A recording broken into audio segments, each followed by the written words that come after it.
नमस्कार मित्रों, मैं अपना ये वीडियो एक बहुत महत्वपूर्ण विषय पर आपके सामने प्रस्तुत कर रहा हूँ और यह विषय जो बताने जा रहा हूँ बहुत ही प्रचलित है और बहुत ही इसके प्रति लोगों में जिज्ञासा होती है और युवा वर्ग इसी विषय पर हमारे पास आकर ज़्यादा पूछताछ करता है।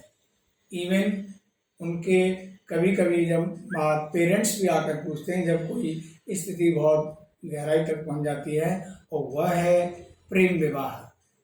प्रेम विवाह एक ऐसी चीज़ है जिसमें कोई भी ये चाहता है कि वह अपनी अंतरात्मा से पसंद करने वाले लड़के या लड़की के साथ ही अपना जीवन बिताए और उससे विवाह करे। सामान्यतः भारतीय समाज में इस चीज़ की अनुमति बिल्कुल नहीं होती। वजह जग जाहिर है, उस पर हम कुछ भी कहना नहीं चाहते, लेकिन ज्योतिष शास्त्र की नज़र में ये बहुत ही पवित्र बंधन है और पवित्र भाव है। आपने देखा होगा कि अलग अलग धर्म या जाति के बच्चे आपस में बहुत घनिष्ठता में उतर जाते हैं। उसके पीछे कारण होता है उनकी कुंडलियों के प्रभाव। कुंडली में बैठे ग्रह न किसी की जाति देखते हैं, न किसी का धर्म देखते हैं, वह अपने प्रभाव को छोड़ते हैं। तो इसी विषय पर मैं आपको आगे बताना जा रहा हूँ कि कुंडली में प्रेम का गहरा प्रभाव या प्रेम संबंध का प्रभाव कैसे देखा जाता है। तो लग्न, पंचम, सप्तम और एकादश भाव के स्वामियों के आपस के संबंध या इन भावों में शुक्र का प्रभाव प्रेम का प्रतीक होता है और व्यक्ति, लड़का हो या लड़की, प्रेम के साथ जीवन में आगे बढ़ना चाहता है और प्रेम को सर्वाधिक पसंद करता है।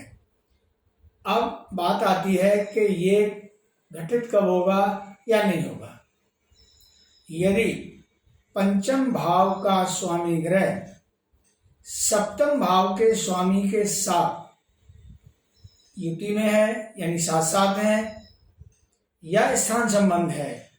पंचम भाव का स्वामी सातवें घर में, सातवें घर का स्वामी पांचवें घर में, तो 100% प्रेम विवाह होता है, वह काट्य होता है। दूसरा, यदि लड़के की कुंडली में जिस राशि में शुक्र है, लड़की की कुंडली में उसी राशि में यदि चंद्रमा है, तो दोनों के बीच चुंबकीय आकर्षण स्वतः ही होगा और जो परिणति है वो श्रेष्ठ विवाह में होगी। यह अकाट्य है। अब ज्योतिष में कुंडली का एक भाग और बहुत महत्वपूर्ण है, जिसे हम नवांश कहते हैं। नवांश को लग्न कुंडली का शरीर कहा जाता है। यदि नवांश में सप्तमेश और नवमेश, यानी सप्तम भाव का स्वामी ग्रह और नौवें भाव का स्वामी ग्रह यदि साथ साथ हैं या एक दूसरे को देख रहे हैं, 100% प्रेम विवाह घटित होता है और अनन्य प्रेम दोनों के बीच में रहता है। इसी तरीके से शुक्र यदि लग्न में है तो प्रेम भाव की संभावना बहुत अधिक होती है। यदि लग्न में शुक्र लग्नेश के साथ है, लग्न के स्वामी के साथ है, तो 100% प्रेम विवाह का योग घटित होता है। ज्योतिष का अगला नियम है, यदि सप्तम भाव में चंद्रमा सप्तमेश के साथ है तो भी प्रेम विवाह होगा और बहुत ही सुंदर तरीके का उनका जीवन रहेगा। अगली बात, जब कुंडली में एकादश भाव में पंचमेश हो और पंचम भाव में सप्तमेश हो, तो ये दृष्ट संबंध हुआ। इस दृष्ट संबंध में भी निश्चित तौर पर प्रेम विवाह घटित होता है। अब एक बात और है, किसी भी कुंडली में यदि शनि और शुक्र परस्पर एक दूसरे को देखते हों तो प्रेम प्रवाह होता है, प्रेम बहुत रहता है। अगली बात, कुंडली के सप्तम भाव में भले ही दोनों क्रूर ग्रह हैं, शनि और केतु एक साथ होकर सप्तम भाव में बैठे हैं, तो निश्चित तौर पर उस लड़की या उस लड़के का प्रेम विवाह होता है, जो अकाट्य होता है, उसे कोई नहीं काट सकता। अब कभी कभी ये प्रेम की चरम स्थिति निष्फल हो जाती है। उसका कारण होता है कि किसी बहुत ही क्रूर ग्रह की स्थिति सप्तम भाव में होना, शनि और केतु को छोड़कर, जैसे सूर्य है, मंगल है, या इस तरह के ग्रह हैं, तो वो उसे बिगाड़ देते हैं। बृहस्पति और शुक्र प्रेम विवाह के मुख्य कारक होते हैं। प्रेम का कारक ज्योतिष में शुक्र को माना गया है।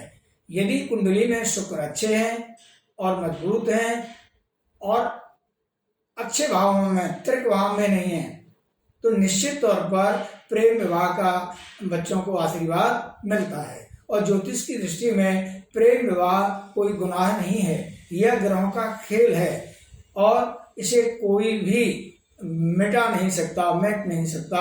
इतिहास गवाह है कि बहुत बड़े स्तर पर भी अचानक प्रेम का आकर्षण हुआ और विवाह हुआ, चाहे वो राजे महाराजे थे या सामान्य लोग थे, जिनकी कहानियां आज भी प्रचलित हैं। तो वो सब ग्रहों का ही खेल है। मैं अंत में ये कहूँगा कि ग्रहों के प्रभाव को आप नहीं रोक सकते, और ये स्थिति जो मैंने बताई है ये कुंडली में स्थापित हैं, तो निश्चित रहिए आपको अपनी पसंद का साथी मिलेगा और प्रेम विवाह होकर ही रहेगा। नमस्कार।